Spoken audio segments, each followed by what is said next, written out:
तब हमें पता लगा कि नीचे हमारा दोस्त जो बहुत ज़ोर से चिल्लाया है, देखा कि मैंने जैसे ही अपनी फ़ोन को अपनी आँखों की तरफ से हटाया, सामने एक मुँह था, 2 चमकती हुई आँखें। तो वार्डन वहाँ से चुपचाप उठ के जाने लगा।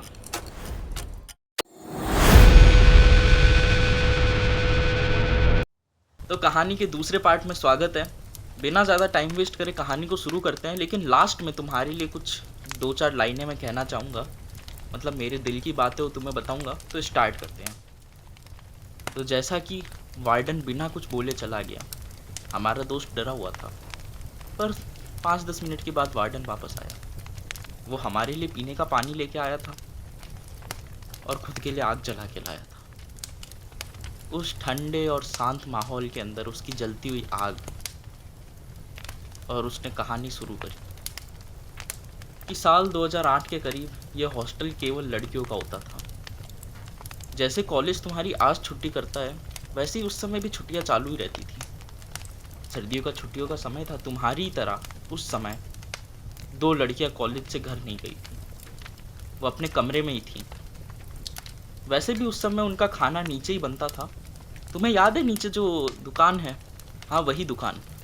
वो पहले रसोईया खाना बनाता था।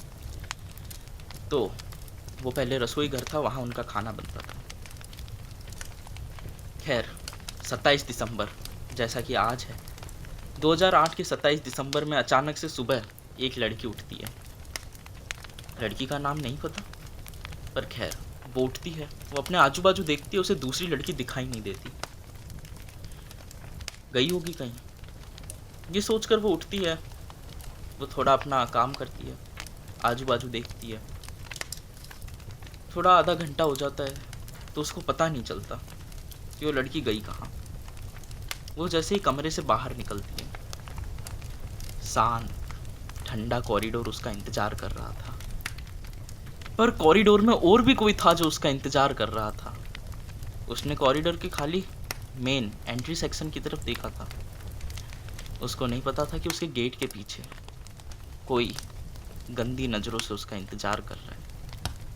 उसने आवाज़ लगाई, दोस्त को बुलाया, कुछ रिस्पॉन्स नहीं। जैसे उसने पीछे देखा, खैर उस दिन क्या हुआ क्या तो वो लड़की ही जानती है।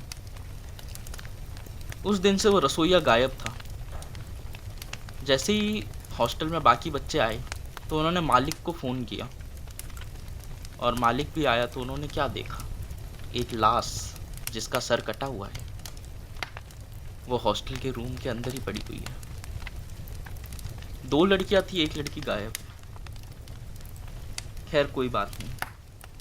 उस दिन से ही हॉस्टल के अंदर ये दिसंबर के समय ऐसी घटनाएं होना आम बात है। अक्सर तो सब बच्चे चले जाते हैं, पर तुम थोड़े स्पेशल हो। तुम्हें यहाँ रुकने का मौका मिला। तुमने वो सब देखा जो तुम देख सकते थे। वो लड़की किसी को नुकसान नहीं पहुंचाती, क्योंकि वो लड़की दूसरी वाली लड़की की लाश के साथ ही रहती है। बस आज मैं हॉस्पिटल में हूँ।